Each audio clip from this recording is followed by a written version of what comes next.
Good morning friends, I am Rajan Prasad and you are viewing my channel Photo Creation. In this video tutorial we are going to learn about the lasso tools. But before that we will know the difference between aliasing and feathering. Digital photography has no shortage of confusing words. Aliasing, which is a common word in digital world, is one of those words that everyone has heard but may not quite understand. Anywhere, if the pixel is used to make a photograph in a camera or a drawing in a software, you will encounter aliasing. Let us understand what aliasing is. Most digital images are made up of square units known as pixels. If you take any of your digital photograph and zoom in a few times, you will notice that the closer you get, the blockier the image appears, just like jagged lines. Look at this screen. I am enlarging a low resolution photograph.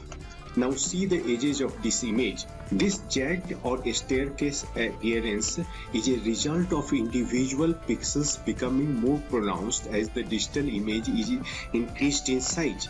In other words, when you look at your image and see the pixels that make up the edges of round or diagonal lines, this is aliasing. Your camera's resolution is directly related to aliasing. Higher the resolution, the more pixels you get. The more pixels you have, the smoother the lines in your image. Aliasing is not usually obvious unless an image has been taken at very low resolution. Most modern digital cameras shoot at a resolution that make aliasing nearly unnoticeable to the naked eye. Then what is anti-aliasing? Anti-aliasing allows the color of the edges of the pixel to bleed into one another, creating a sort of blurred effect. Slightly blurring each pixel makes it stand out less and blend more smoothly in the image.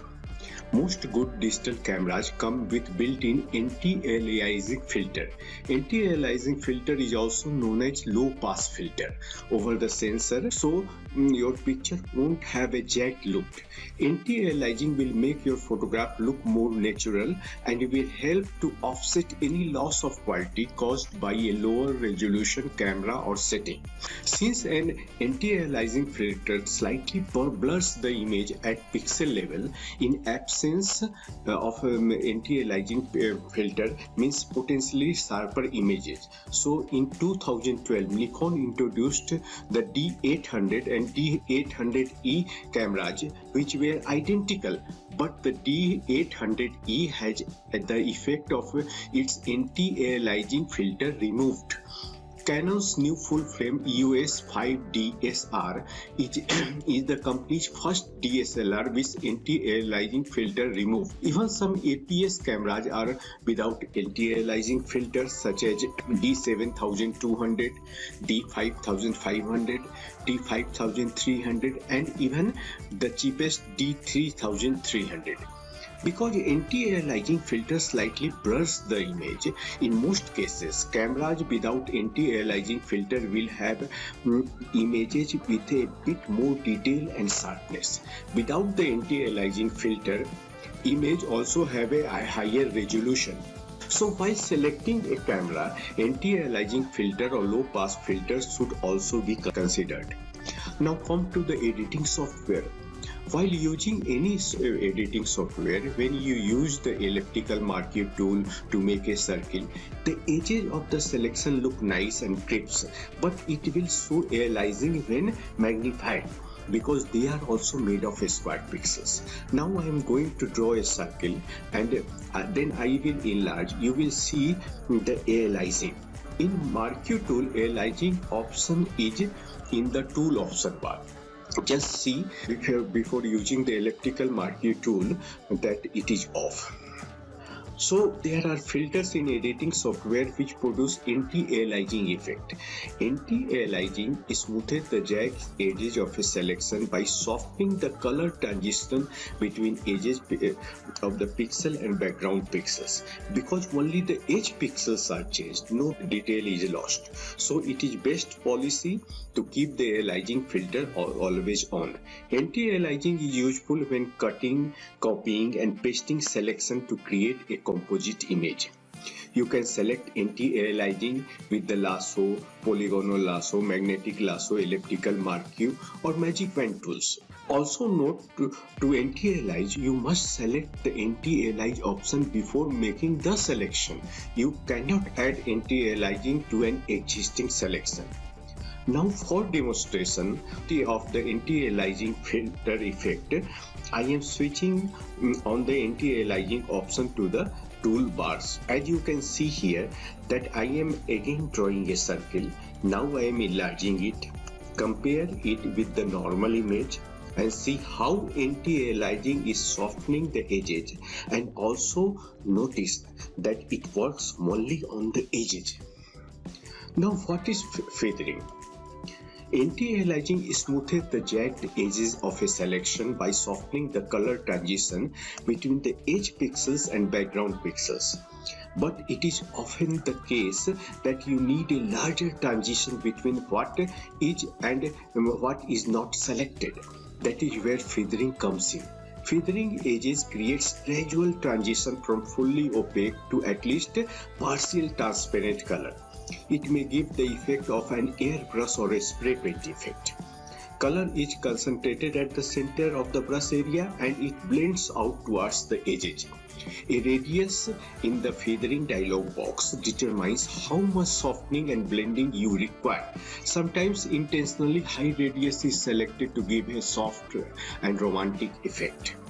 For demonstration, I am again making a square. Note anti-aliasing is off. You are seeing here that you can control the radius of the feathering from here, but keep it blank.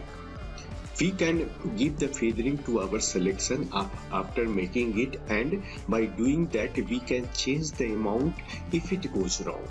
So this way is more convenient.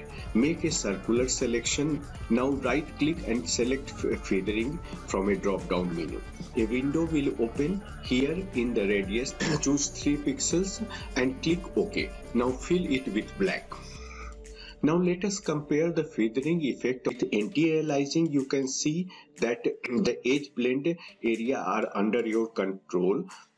You can now increase or decrease it by changing the feathering radius, and in anti-aliasing there is no control. We have looked how the rectangular marquee tool allows us to easily draw selection based on simple rectangle, and how elliptical marquee tool selects circles. But what if you need to select something in a photo that is little more complex, like someone's lips or a bottle? It is beyond the capabilities of Photoshop geometric based marquee tools. Photoshop provides us Lasso tools, another Photoshop basic selection tool you need. Now we are going to learn about the Lasso tool. Photoshop actually gives us 3 variations of lasso to work with, which you can access by clicking on its icon in the Tools panel. For the faster way to select the lasso tool, simply press the letter L on the keyboard, which is its keyboard shortcut. Click and hold your mouse button down on the standard lasso tool until a small fly down menu appears. There are 3 types of lasso tools. The lasso tool, a plain lasso tool. There are 2 other lasso tools as well, that are polygonal lasso tool and magnetic lasso tool. Let us see here the plain lasso tool. Now let us do some practical work with lasso tool. Here we are going to change the lipstick color of a cuticle. For this we will have to first select the outline of the lipstick with lasso tool. Lasso tool is probably the easiest to use and understand, because you simply drag a freehand selection around the object or the area you want to select. You simply click at the spot in the document where you want to begin the selection, then continue holding your mouse button down and drag to draw a free-form selection outline. To complete the selection, simply return to the spot where you began and release your mouse button. Now trace the lips, ignoring any obvious mistakes. We will fix up the problem areas by adding or subtracting from the selection later on. As you can see that the selection is not perfect. Here we have missed some lip parts. Now to add to a selection, hold down your shift key. As I press the shift key, notice a small plus sign appears in the bottom right of the cursor icon, as you are seeing here, indicating that now you can add in the existing selection. Drag it along the edge of the area you want to add. When you are done adding a new area, drag back out inside the existing selection. Similarly, see where you need to add in the selection and do as needed.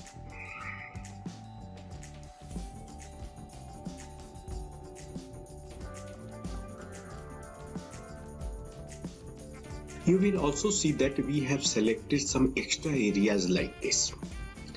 To remove an unwanted area from a selection, hold down your Alt key.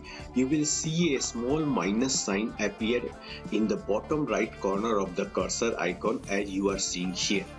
Click anywhere outside the existing selection to set a starting point, then drag inside the selection along the edges of the area which you want to remove, as I am doing here.